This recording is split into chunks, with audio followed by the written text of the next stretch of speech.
Assalamualaikum warahmatullahi wabarakatuh dan salam sejahtera bagi kita semua. Hari ini kita masuk ke sub CPMK yang ke-8 untuk mata kuliah Manajemen Pemasaran Organisasi Non-Bisnis. Sub CPMK 8 ini mengenai mengelola biaya dan perubahan perilaku pemasaran sosial. Baik, selamat belajar.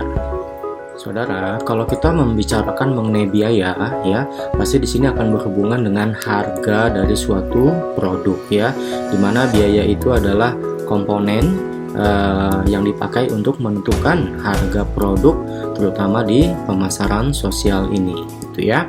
Baik, sebelumnya kita akan basic dulu apa sih harga produk itu, ya, terutama untuk pemasaran sosial. Jadi harga produk pemasaran sosial itu adalah biaya yang dikaitkan pasar sasaran dengan penerapan perilaku baru. Jadi biaya-biaya apa saja, ya, yang berhubungan dengan pasar sasaran dan produk yang akan kita pasarkan nanti, gunanya untuk apa? Untuk merubah dari perilaku yang baru, gitu ya. Oke, jadi sama seperti halnya teori pemasaran tradisional, memiliki definisi yang sama, ya. Jadi harga itu, ya, jadi yaitu adalah jumlah uang yang dibebankan untuk suatu produk atau layanan, atau jumlah nilai yang ditukar konsumen dengan keuntungan yang dimiliki atau menggunakan produk atau layanan. Ya, jadi hampir sama saja sebenarnya definisi harganya, ya, seperti teori pemasaran tradisional. Hanya saja di sini kita produknya adalah produk pemasaran sosial. Selanjutnya kita akan membahas mengenai biaya produk pemasaran sosial. Perlu diketahui bahwa biaya produk pemasaran sosial ini dapat bersifat moneter maupun non moneter, ya.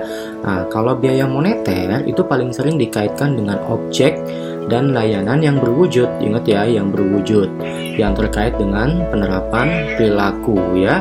Sedangkan biaya yang non moneter itu arahnya lebih tidak berwujud, gitu ya. Berbeda dengan yang tadi moneter dia berwujud, kalau non moneter dia tidak berwujud, tetapi sama-sama nyata untuk target khalayak kita, ya. Nah, biaya tersebut terkait dengan waktu, tenaga, dan pikiran untuk melakukan perilaku, terutama yang baru, ya. Oke, lalu risiko dan kerugian psikologis yang mungkin dirasakan atau dialami, dan ketidaknyamanan fisik yang mungkin terkait dengan perilaku tersebut, gitu ya, saudara, ya. Selanjutnya, apa sih tujuan penetapan harga produk pemasaran sosial? Oke, minggu lalu kita sudah menentukan produk apa, ya. Kita mau merancang produk apa. Nah, setelah itu kita harus menghitung kira-kira harga produk pemasaran sosial kita itu berapa, gitu ya. Nah, sekarang kita ingin tahu tujuan penetapan harganya itu untuk apa. Oke, sekarang tujuan penetapan harga pemasar sosial paling baik dijelaskan oleh teori pertukaran, ya, yang menyatakan bahwa apa yang kita tawarkan kepada pasar sasaran, terutama manfaatnya, ya, itu harus sama atau lebih besar dari apa yang harus mereka berikan, terutama biayanya, gitu ya. Nah, jadi harus bermanfaat tujuannya ini, gitu ya. Oke, lalu ada dua proses yang dilibatkan. Yang pertama itu mengidentifikasi biaya moneter dan non moneternya yang terkait dengan penerapan perilaku baru, ya. Dan yang kedua itu mengembangkan strategi untuk menurunkan biaya dan meningkatkan manfaatnya, ya. Jadi harus bagaimana strateginya untuk bisa menurunkan biayanya namun meningkatkan manfaatnya. Dapat identifikasi biaya dengan penerapan perubahan perilaku dari pemasaran sosial, ya, yaitu terdapat biaya keluar yang terkait dengan meninggalkan perilaku yang lamanya, ya. Tadi kan kita ingin memasarkan perilaku yang baru nih. Nah, ini pasti ada biaya yang keluar dari suatu masyarakat atau target khalayak kita untuk meninggalkan perilaku lamanya, misalnya berhenti penggunaan nikotin, ya, misalnya berhenti merokok, gitu ya. Serta biaya masuk yang terkait dengan penerapan perilaku baru, contohnya bangun lebih awal untuk berolahraga, gitu ya. Nah, itu pasti semuanya itu pasti ada biaya, ya. Contohnya berhenti merokok, ya, bukan berarti kadangkala bukan berarti udah nggak ada rokok nih, tapi masih ada yang lain. Mungkin dia menggunakan menggunakan permen karet, ya, khusus untuk yang bisa menghentikan rokok. Nah, itu kan juga sebenarnya biaya juga. Atau membutuhkan konsultasi, rehabilitasi atau seperti itu. Nah, itu pasti butuh biaya. Baik, di sini kita akan memfokuskan terlebih dahulu mengenai biaya moneter yang tadi sebelumnya kita sudah bahas ya. Jadi biaya moneter itu adalah harga yang dikenakan untuk membeli benda dan layanan yang berwujud. Ya, tadi kita lihat bahwa moneter itu dia berwujud, sedangkan yang non moneter dia lebih yang ke arah tidak berwujud gitu ya. Jadi benda dan layanan yang berwujud yang menyertai kampanye kita gitu ya. Nah, contoh benda berwujud itu gimana sih? Ya, jadi contoh benda berwujud itu dengan potensi biaya moneter termasuk misalkan untuk menghindari kecelakaan sepeda, kita mengkampanyekan ayo dong pakai helm sepeda gitu ya, supaya nggak tenggelam ayo kita pakai rompi pelampung gitu ya. Oke, lalu kalau contoh layanannya itu tadi benda ya. Nah, kalau layanannya itu dengan potensi biaya moneter itu contohnya biaya untuk layanan keluarga berencana, kelas berenang ya, supaya tadi nggak tenggelam kita ikutan kelas berenang, lalu kelas pengasuhan untuk bagi orang tua, lalu kelas penghentian merokok. Nah, kalau di luar negeri itu ada ya untuk merokok itu untuk supaya berhenti dengan cara apa? Ya dengan cara ada kelas khususnya gitu ya, dikonsultasi di situ. Nah, kalau dari sisi jasanya ya dengan potensi biaya moneter itu misalkan ada tadi seperti tadi ya, kita menyewa guru untuk mengajarkan kita berenang di kelas berenang.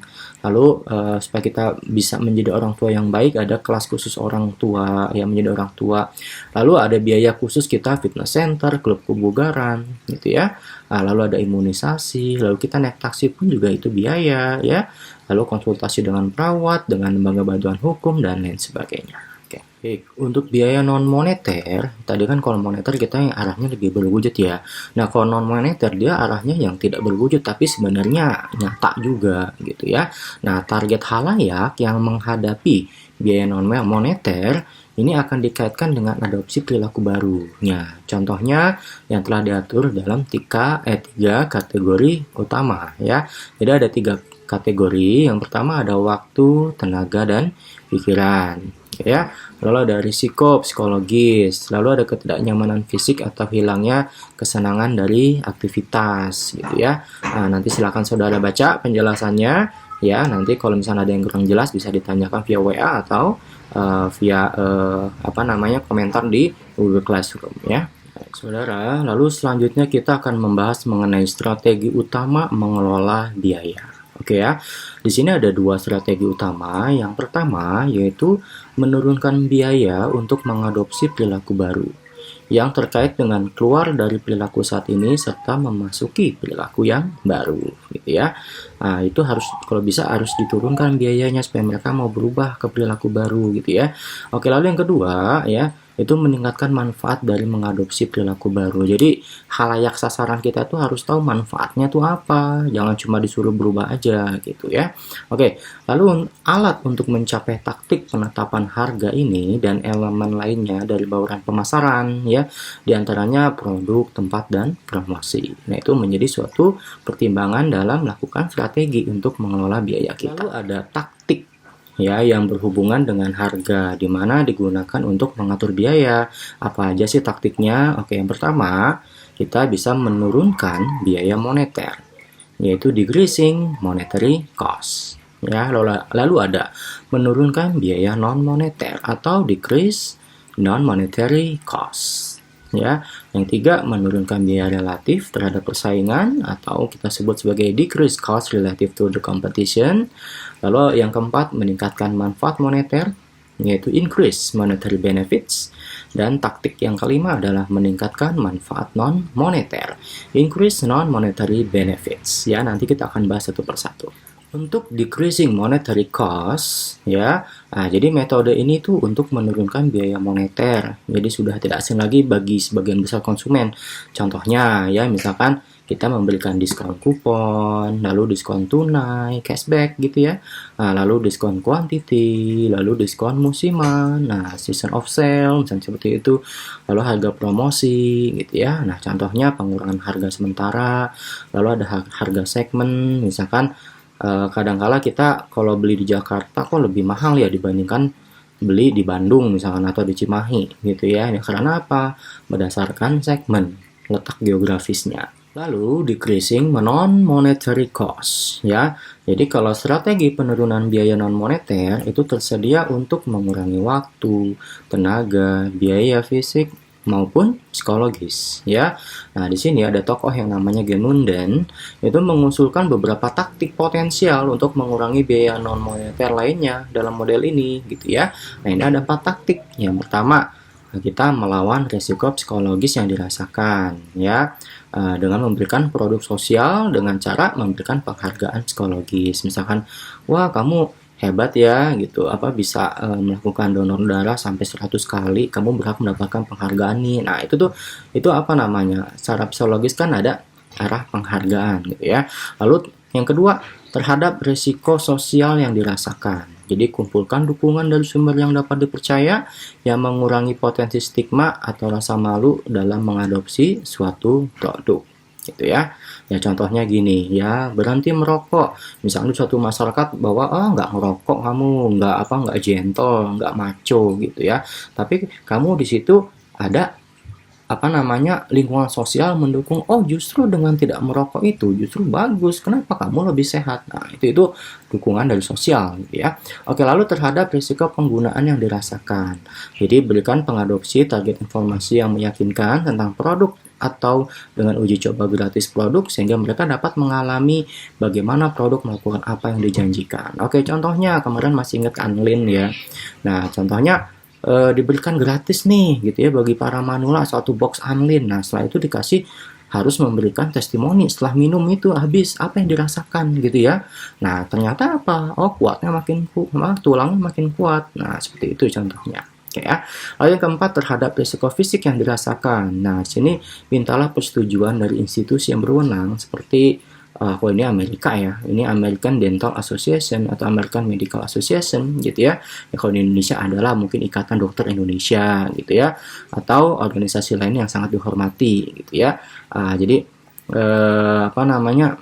minta persetujuan dari lembaga-lembaga itu gitu ya, kira-kira bagus nggak? Nah, kayak Anlin tadi kan ada dukungan dari IDI ya, Ikatan Dokter Indonesia.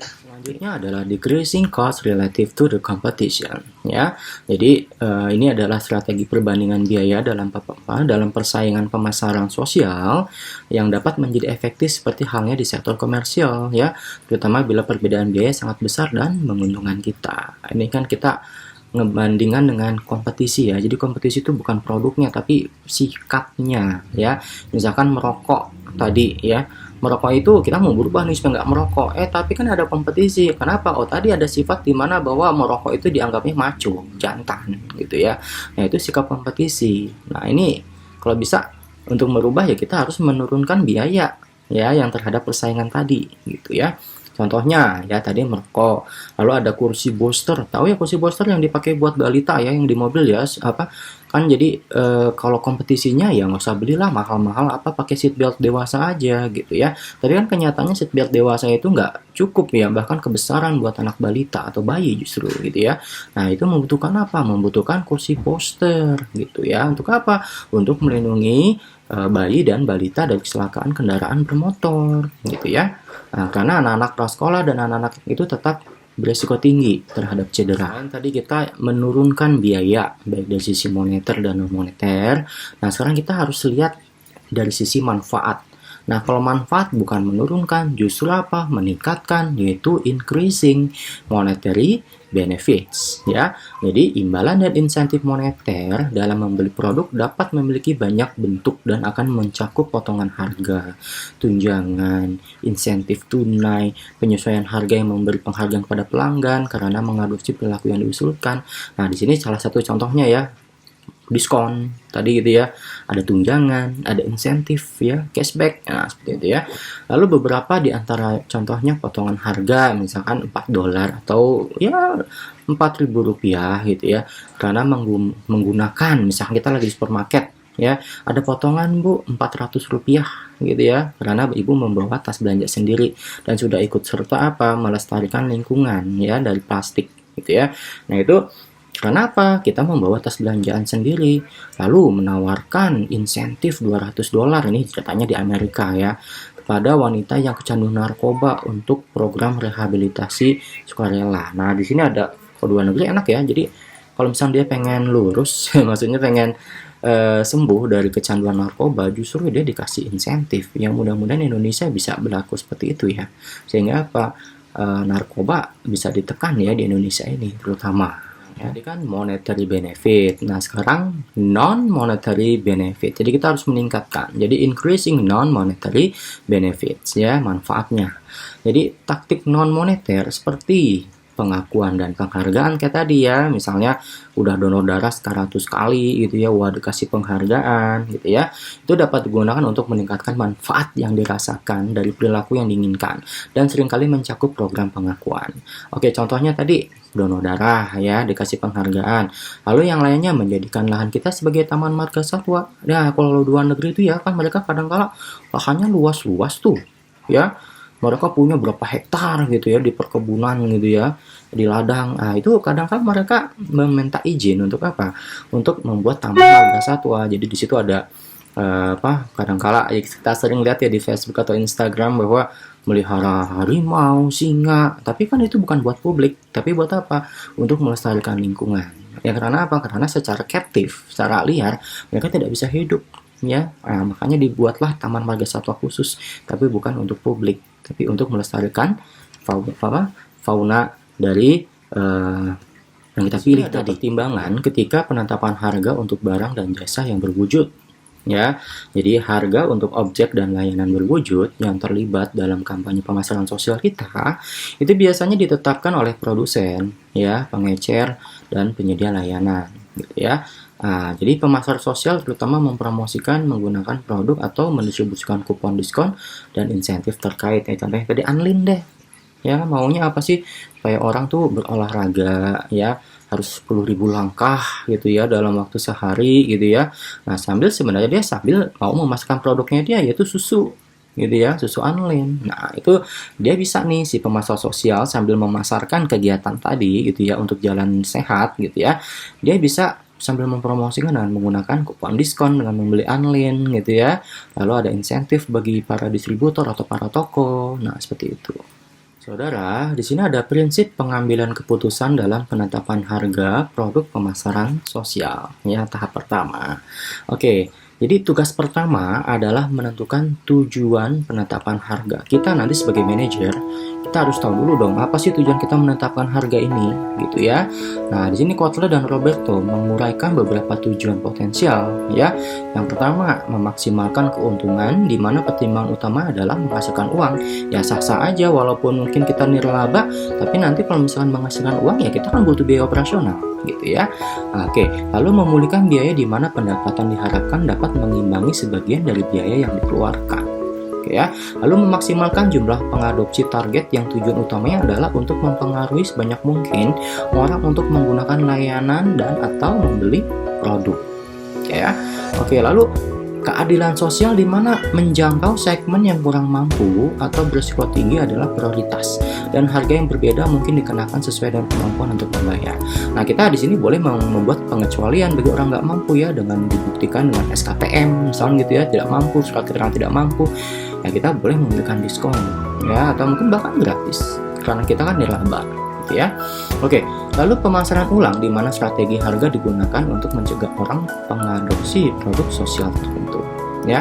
Jadi kalau misalkan ternyata masih ada yang nggak berhasil, nah kita boleh melakukan pemasaran ulang ya. Saudara, untuk prinsip pengambilan keputusan dalam penetapan harga pada produk pemasaran sosial yang tahap kedua, ini setelah tujuan tadi penetapan harga ini kita klasifikasi ya. Nah, jadi kita selanjutnya adalah harga itu dapat kita tetapkan. Nah, ada 3 pilihan atau opsi yang tersedia.